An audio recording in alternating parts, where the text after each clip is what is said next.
Thank you so much. I want to say that I'm really excited to be here in London. I'm from Houston, Texas, in the United States, and I've spoken all over the world, but there's just something special about being here in London. You know, in the United States, even our greatest cities are no more than maybe a couple of centuries old, and it's awesome to be in London, one of the first-class cities in the world, but there is so much rich history here. And if you're from London, you may not remember that or recognize that, but I do appreciate being here with you all.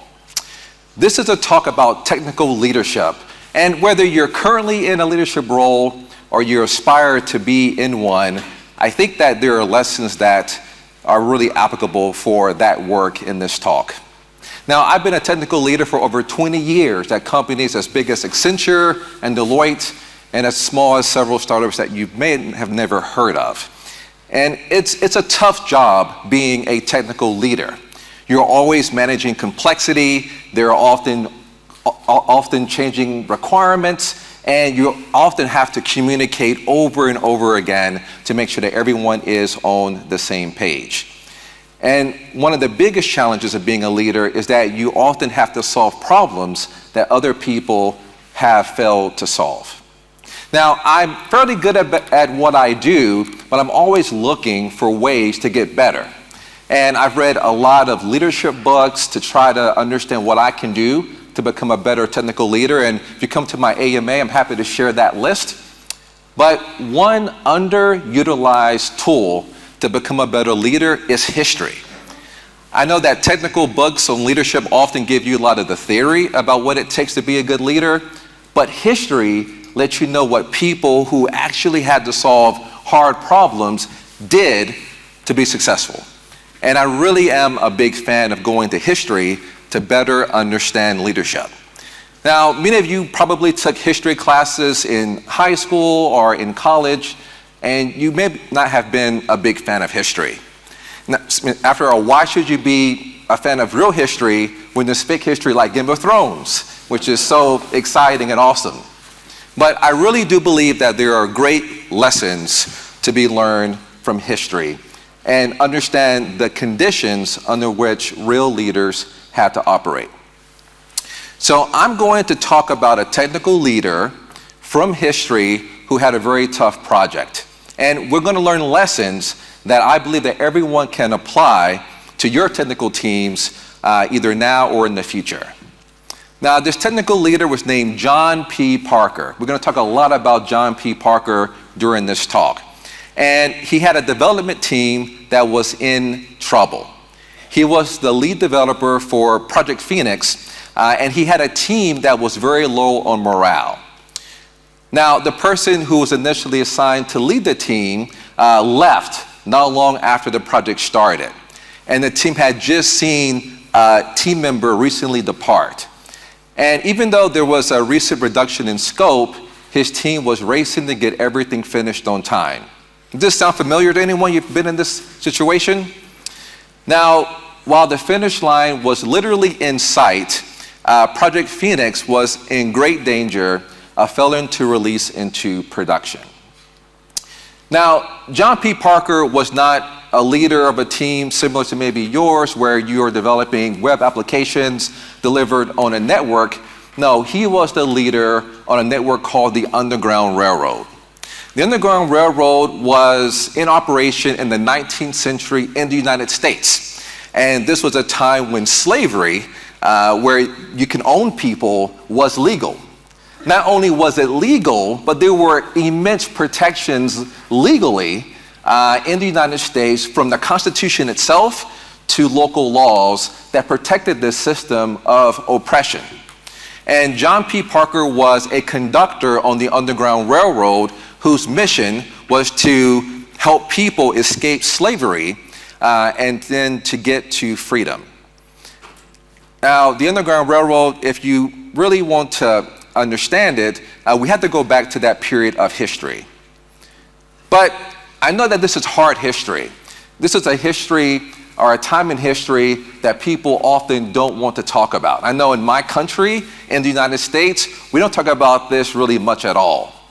But it's really important that we learn to lean into hard history. Part of being an adult and being a professional is leaning into some of the hard things, leaning into some of the dark areas of history. And it's really important that we develop the ability to do this. I'm sure that you work at companies that have code bases. And if you're like the code base at Help Scout, our code base is immense. It's almost a decade old. And there are parts of the code base that we don't like looking at because there's just old code back there. It's really hard to understand. There's some Marionette backbone stuff in there that we try to forget about because we're trying to go into React. But we found, and my developers have found, that reading those lines of old code, you get patterns and you get understanding that helps you write better new code.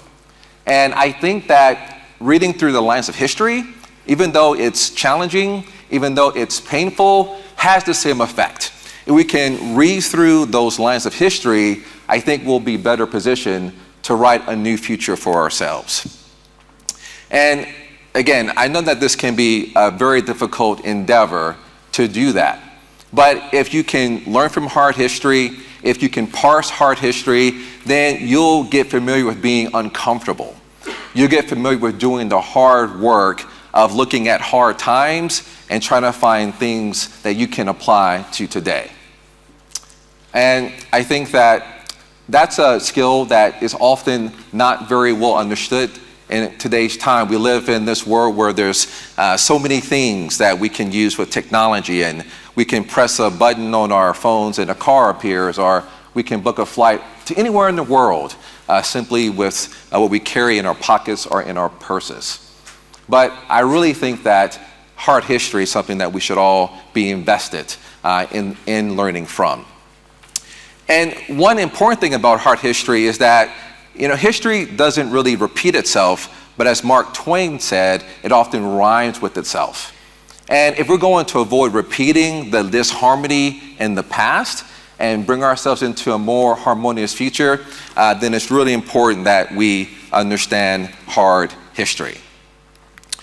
Now, to understand John P. Parker, it's really important that we understand the Underground Railroad. So first, it was not an actual railroad. I know that when you hear Underground Railroad, you think subway or a system of rails. It was not that.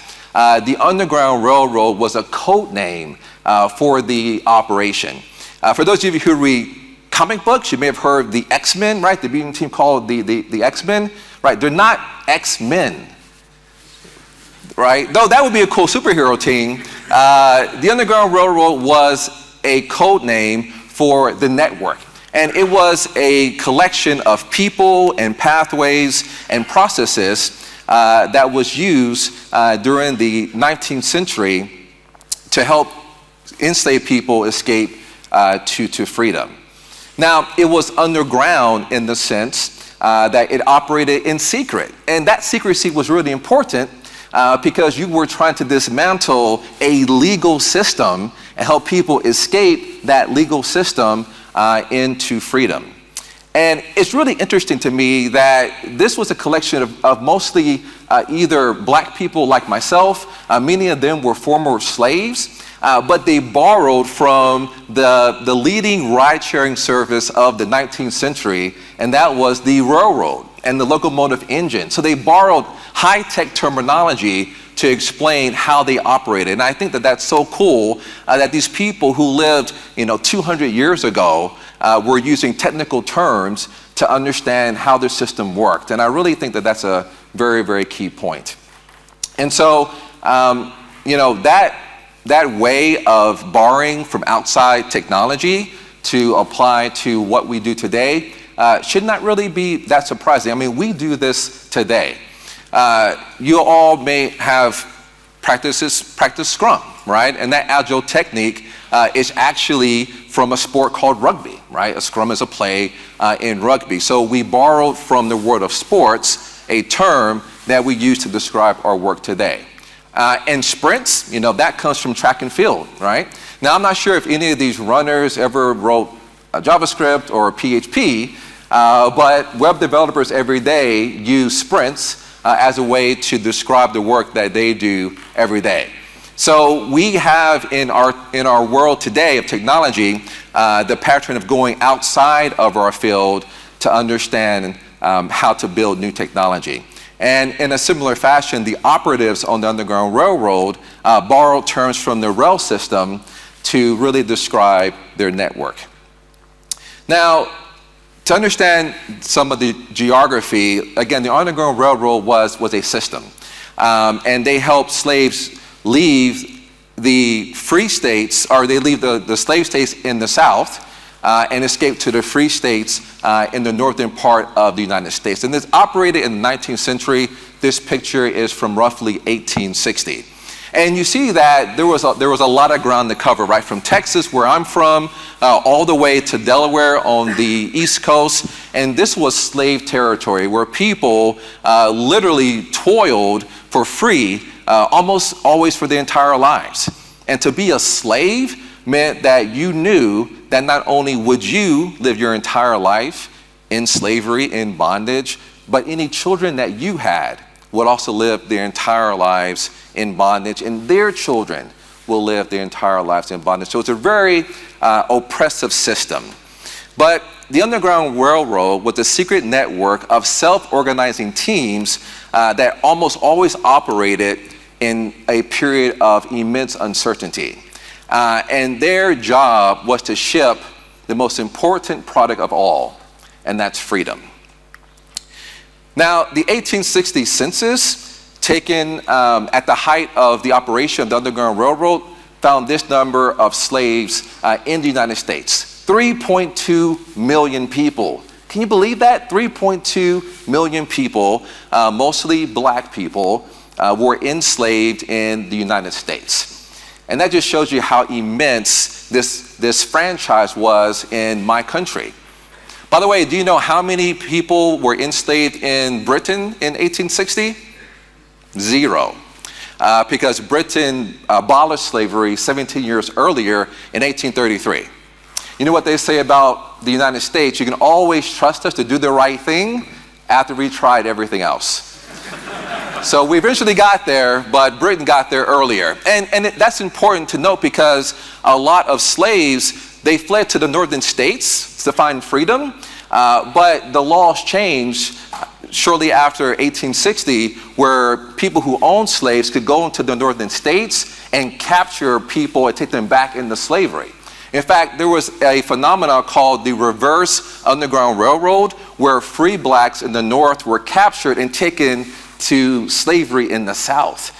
And so this system was immensely strong and immensely oppressive. And the mission of the Underground Railroad was to dismantle this system and to help as many people escape from slavery and find freedom.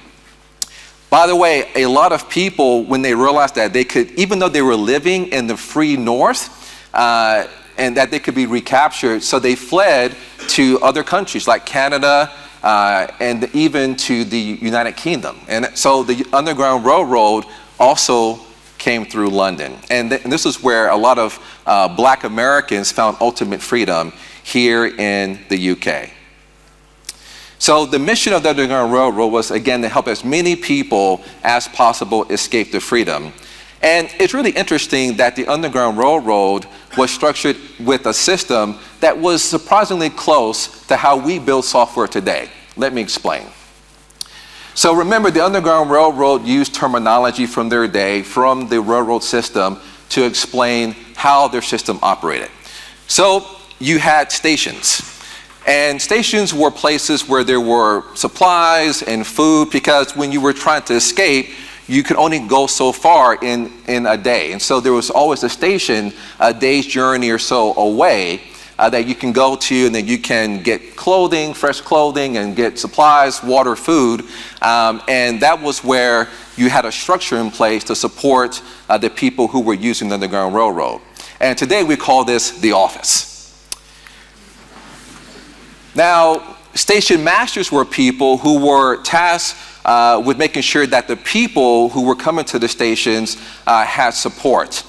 This was often property that the station masters owned, or It could be even sometimes natural structures like caves. And station masters also helped the other people that were going through the network to get news, right? To understand what was happening around the network, around the country, but also on the Underground Railroad. And today we call these people the executive team.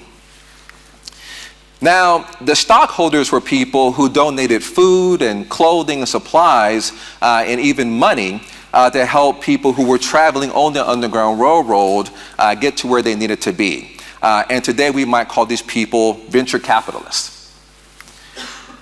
And travelers were the people who were using the Underground Railroad to get to freedom.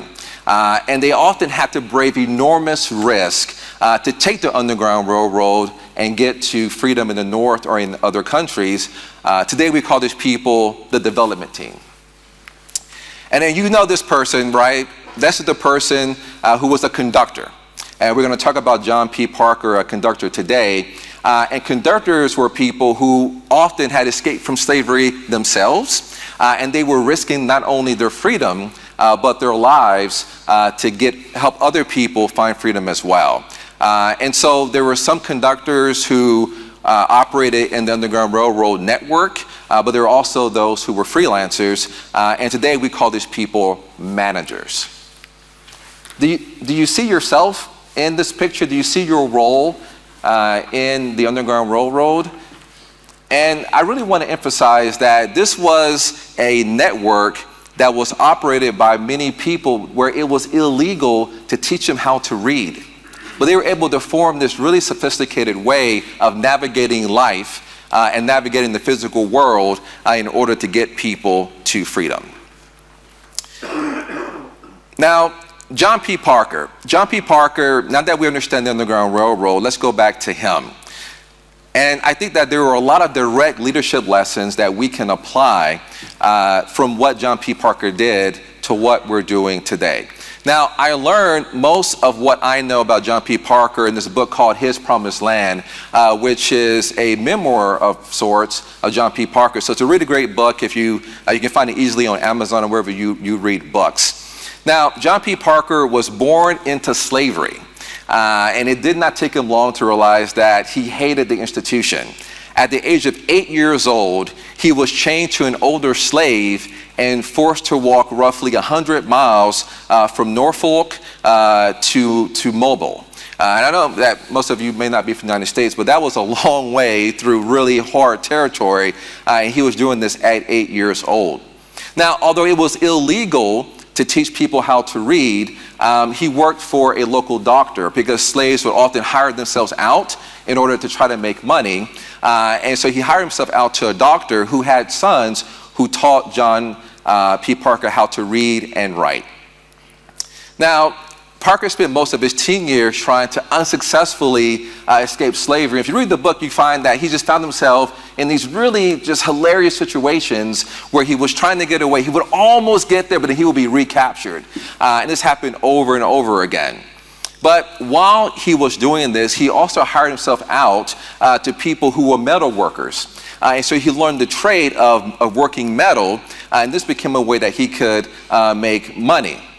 And then John Parker eventually hired himself out to a patient of the doctor, and they came up with this payment plan where he could learn how to save money, eventually get enough money to save up so that by 18, he paid off his debt.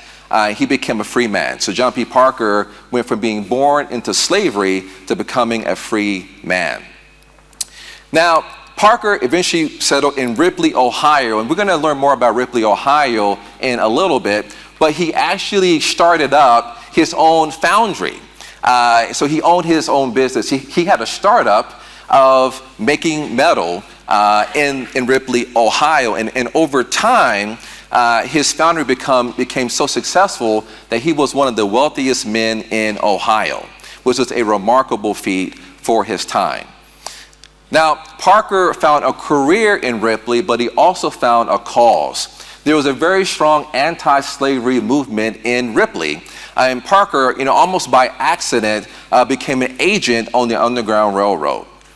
Now, this isn't a drawing of Parker, because even though photography had been invented, John P. Parker was very careful to never have his likeness captured or a picture of him taken, because if you're a rich person who in his part-time helps people find freedom, you don't want any pictures of yourself around. So there aren't any pictures of John P. Parker even to this day.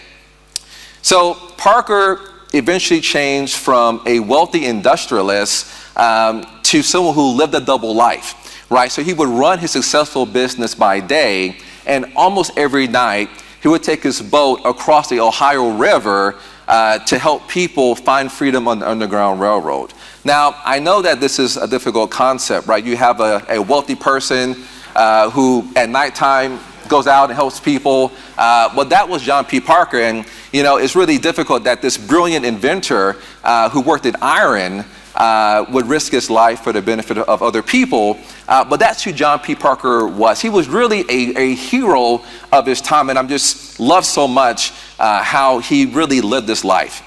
And I really think that it was his early childhood as a slave that motivated Parker to risk his life again and again as a conductor on the Underground Railroad. And so over the time he was active, he started helping dozens of people, and eventually he helped hundreds of people escape from the South and find freedom in the North and in other countries. So John P. Parker was a very, very skilled operative or conductor on the Underground Railroad, but the Phoenix Project was one of his toughest missions, and we're going to learn a lot of leadership lessons from what he learned with this release. Now, I don't want to assume that everyone knows the geography of the United States. I don't know the geography of Europe very well. I really don't know the difference between Belgium and Budapest. I'm joking, I've been to both cities, but I don't want to assume, just kidding. I don't want to assume that you know the geography. So I have a map, and I want to make sure that we're all on the same page. So our story begins in central Kentucky. And so this is a map. You see most of Texas all the way over to the coast. And so Kentucky is in the kind of central east part of the country. And this is where our story starts. This is where Project Phoenix starts out. So this was a group of 10 individuals that were fleeing slavery to trying to find freedom in the North. So I want to make sure that we all understand that there was this real barrier that you could be in a slave territory for most of your life, and then you could flee across the border, and then you would suddenly become free. And it's easy for me to walk across the stage and show that, but there are often forests and rivers that were the boundary of the states. And so they were hoping to cross over from where they started in Kentucky to go to Ohio, which was a free state. Now, right after they started out, their leader was captured. And you can probably imagine that their velocity went down to almost zero. And so not only did their velocity go down, but they stopped making progress. And so they found themselves stuck in a part of the country called the borderlands. So let's zoom in a little bit to get context and understand what the borderlands were. Now, the borderlands were almost like a DMZ between the slave-holding southern states and the free states in the north. And so you had the Ohio River, which was a physical border between Ohio and Kentucky. And so these slaves were trying to make their way through the borderlands. Now, the danger was extremely real because the borderlands were constantly patrolled by people who were looking for escaping slaves. And if you were captured, then you would be taken back to where you came from, and often you would be beaten or punished in horrible ways for trying to escape to freedom. And not only that, but these patrollers had dogs, and they were often, if you could find a boat to cross some of the either rivers or lakes, they would often be tied up with the oars removed to keep people from using them. And so it was the case that almost every night you had a person who would cross the borderlands to find freedom, but without the Underground Railroad, it would have been almost impossible to do this. So the risk was very, very real, and Parker himself would go on to have a $1,000 bounty on his head if captured. Now, that may not be a lot of money in our days, but back in the 19th century, this was an enormous sum. And this was a reward that was given whether you found Parker dead or alive. And so let's zoom into Ripley, Ohio, where John P. Parker lived. So these slaves were stuck in the borderland trying to get to the Ohio River. And you see Ripley on the top part of the screen. So their job or their mission was to try to cross through the borderlands to get to the river so they could find freedom in Ohio. And so that's what they were trying to do. Now, the story of these slaves who were now stuck in the borderlands eventually got to Ripley, where Parker lived. And so they began to try to plan, what are we going to do to help these people get to freedom? And so Parker eventually found a way to get to the borderlands and begin to cross over. Now, Parker, when he did this, he took 2 pistols, right? 2 guns, and he put them in his belt. And he said that he did that for emergency purposes. Now, I'm not saying that you should arm yourself when dealing with your engineering teams, but I think that Parker learned something from Harriet Tubman. Harriet Tubman is probably the most famous conductor on the Underground Railroad. And while they probably never met, she was really famous, and she was very well known for carrying a pistol, because often when people were on the Underground Railroad, they got scared. And Harry would incentivize them to keep going by pulling out her pistol and saying, look, you can either continue with me or you can die here. And so I think Parker was really finding a way to incentivize his people, which is really the first leadership lesson. Prepare your incentives before you need them. Prepare your incentives before you need them. You know, there are a lot of ways to motivate engineering teams.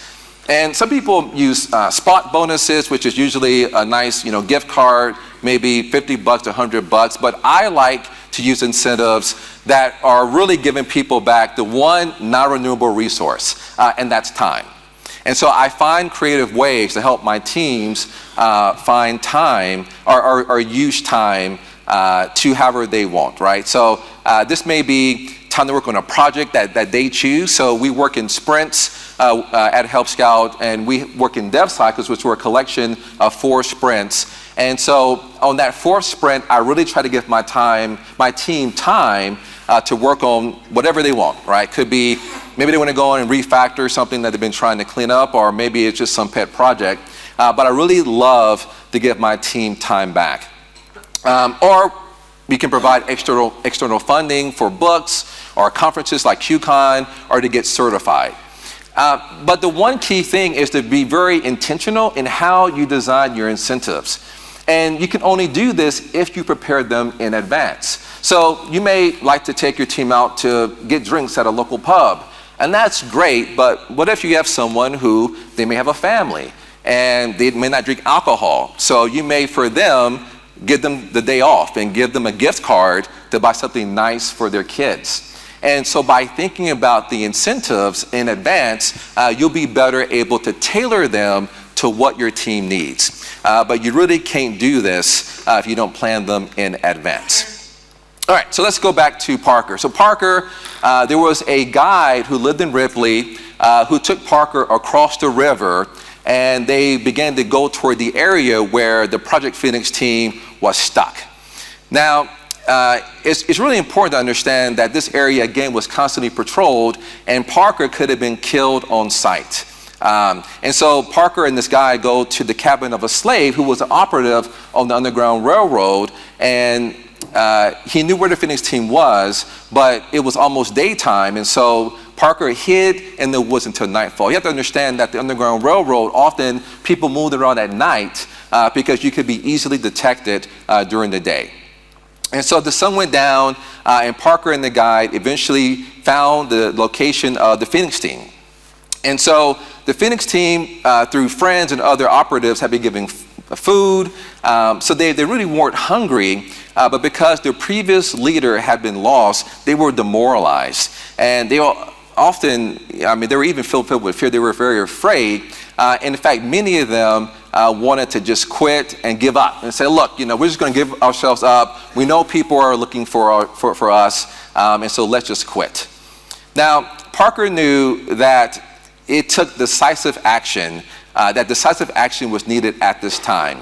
In fact, one of the men in the group began to complain because Parker said, we have to move. We can't just stay here. And so one of the men began to complain. So what did Parker do? He used one of his incentives. He put out his pistol and said, look, you can come with me or I'll shoot you where you stand. And the man quieted down. And eventually, the team accepted Parker's leadership, and so they began to begin moving. So now, to translate this kind of rough way from the past, let's use some of the more elegant weapons we have in today's civilized age. And so, leadership lesson number 2 is bold action set the tone. This is especially important when you start leading a new team. Now, I've had a career for over 20 years, again, for huge corporations like Accenture and smaller companies. So I've done a lot of new team introductions where I'm when I was 10 years ago, the new Scrum Master or the new engineering manager. And it's really important that in those first few days or couple weeks, what you do speaks volumes. The tone that you set and the practices that you begin to implement are so crucial for how the team will perceive you as you lead them. So it's very important that you understand how to take bold actions when necessary. And I remember one team, I was the new Scrum Master, and I went to my first stand-up with the team, and everyone was sitting down at a table, and the meeting lasted for over an hour. And I was like, this is not a stand-up, this is a Shakespearean play. And so I knew that I needed to get this meeting under control. And so the next day, I got to the conference room early, and I took all the chairs out of the conference room and put them into the hallway. And then when the first person came in, he just kind of looked and said, what's going on? I'm like, just stand with me. And then the next person came in, and she said the same thing. Eventually, we were standing around the table. And then we began to have an actual stand-up. We went over, hey, what have you done since the last stand-up? And what are you planning to do today? And what are your blockers? And I began to help them understand that there are principles that we were trying to apply to our meeting. And that bold action set the tone. And that meeting began to be less than 5 minutes. We had true stand-ups, and we were able to create a daily lightweight plan for what we were going to do. And that lightweight plan would eventually become what we would do every sprint and every dev cycle, and our velocity began to go up. And so that bold action helped me get that stand-up meeting into a pattern that would work. Now, Parker didn't have time to explain the theory, but his actions were effective. Now, Parker knew that the Phoenix team couldn't use the roads because those were heavily patrolled in the borderlands. And so he began to lead them through the thick woods. And so this was really hard and exhausting work, and there were lots of trees. And remember, they could only travel mostly at night, but during the daytime, if they had tree cover, they were able to travel during the day. So they began to make a lot of progress, but there was a problem.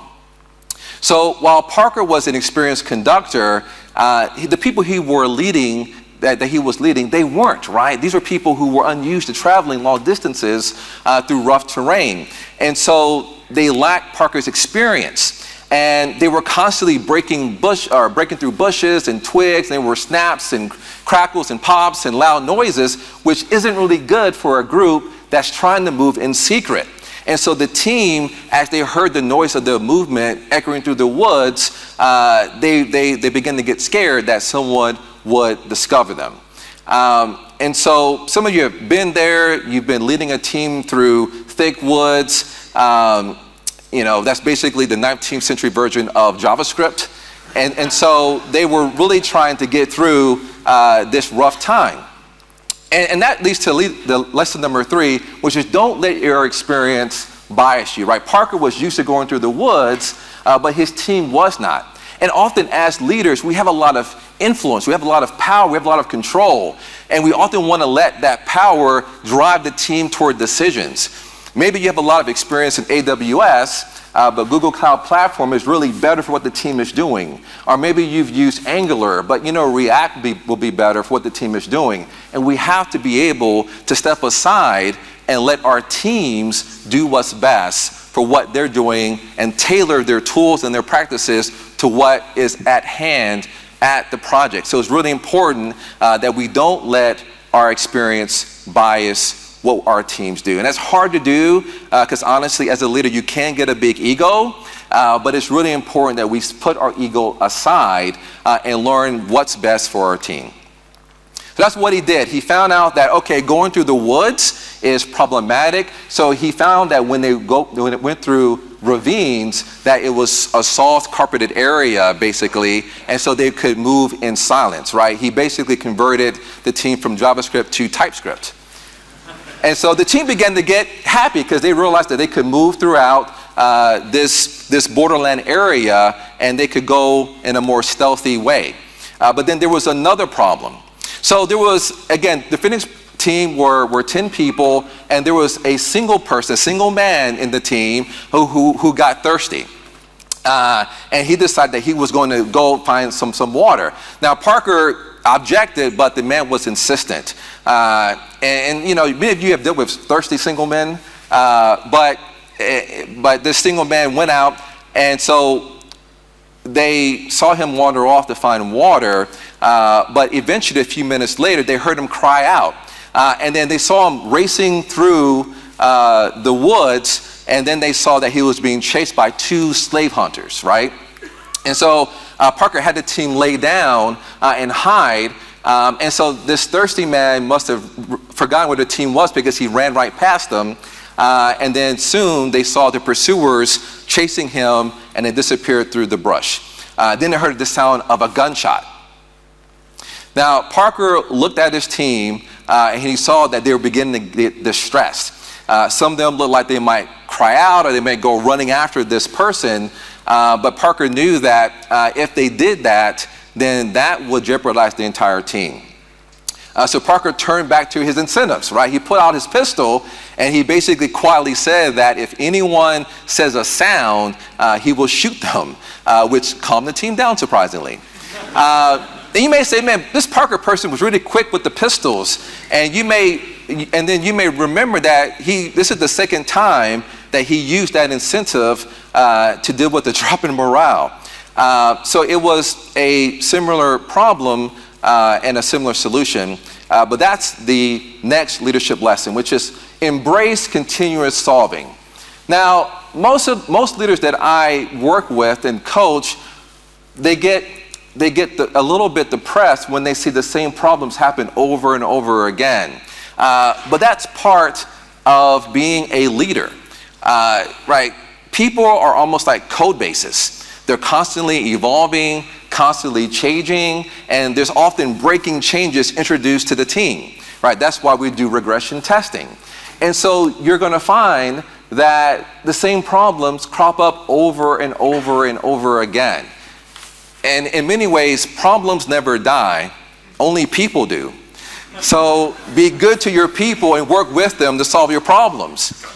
And so as I worked with that team, that I got their stand-up squared away, but I just found that other meetings, whether it was sprint planning or even the sprint retrospective was just in shambles, that I had to constantly work against what was really a very poor meeting culture.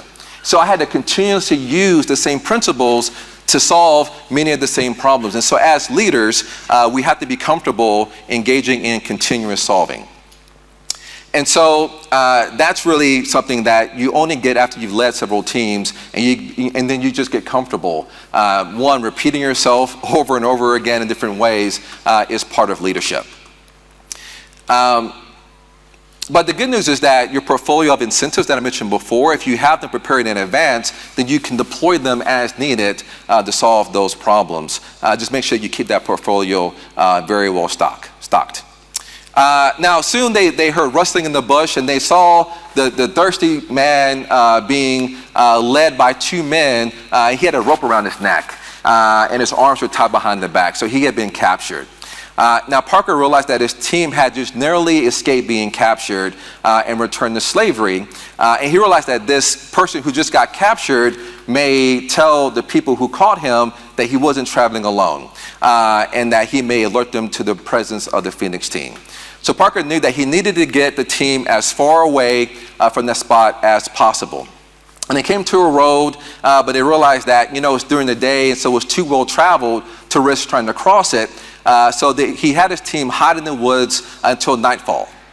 So after dark, they crossed the road and started the last lap of their journey toward freedom. And they finally got to the Ohio River, which was now in sight. So let's zoom in. So you see they were on the south bank of the Ohio River, and across the river was Ripley, which represented freedom. And so they began to slowly move toward the riverbank, but then suddenly, as they were moving toward the riverbank, they by surprise came across a patrol person. And so they froze in place. But this patrol person, seeing that he was outnumbered, ran away. And so they began to continue moving toward the riverbank. But there was a problem, because since the team had moved during the day, because they were able to move through the ravines, they had made a lot of time, and they were basically 24 hours early. They were a day in advance. Now, maybe you never had a project in before the due date, but they actually got there. But there was no boat, right? Because the people in Ripley were planning them to get there a day later, so they weren't there. It's almost like if you're working on the weekend, you try to check in your code, but the build server's down. So now we're back where we started this story, right? The team was scared. The first leader was long gone. They just had seen a team member depart. And they began to figure out that if they didn't move quick, then failure was imminent. Someone in the team found a boat, right, next to the riverbank, but there were no oars to power it. And so Parker had the team fan out and begin trying to find oars, at least one oar, so they could go across the Ohio River. But they soon heard the barking of hounds. That patrolman must have been a C++ developer, because he ran really fast. So what do you do when you're running behind, right? You cut scope. So John hopped into the boat to try to look for oars, or to try to actually tear a seat out to use that as a makeshift oar. But there was an oar actually inside the boat. So John got everyone into the boat, but he heard the sounds of the pursuers coming, because they were getting closer and closer. But there was a problem, because the boat could only carry 8 members of the 9 people who were left on the Phoenix Project team. And so one man was left standing on the riverbank while everyone else was in a boat. And so John couldn't wait, so he began to push the boat into the river. But then one of the women on the boat cried out that the man standing there was her husband, and she wasn't going to leave without him. And so this leads us to our final leadership lesson, and that is, you're a lead of leaders. I know often we have the title of engineering manager or lead developer or technical lead, and we think that every problem has to be solved by us, that we have to come up with every single solution to the problem. But that's not realistic, right? We don't invent every solution. Did you invent Kubernetes? Did you invent Angular? Maybe someone in here did, I don't know. But we use tools every day to solve problems that we did not invent. So we have to be comfortable letting our team invent their own solutions. You're working with very smart people who are very capable, very driven, or they probably would not be working for your companies. And there are times where you have to trust that they're going to be able to solve some of the problems that you're struggling with.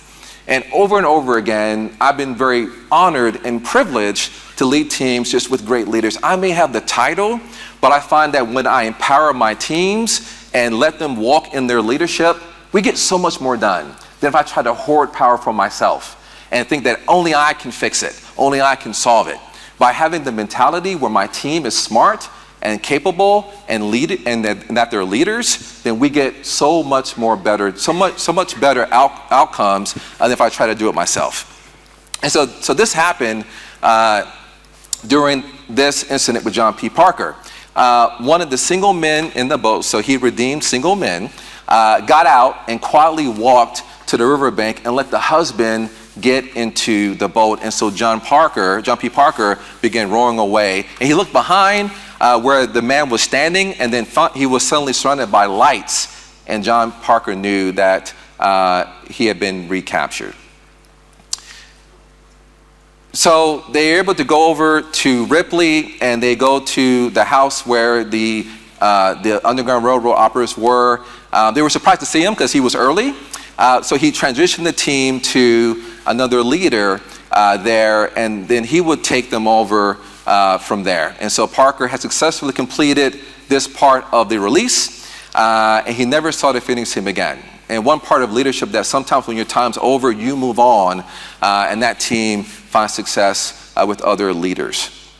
Now, Parker was one of many former slaves who risked his life again and again on the Underground Railroad. And I hope you've learned a lot of leadership lessons from him, but I also want to talk about what I call the underground, and then they go over to Ripley. So I want to talk about the underground mindset, because I think it's so crucial to building strong leadership.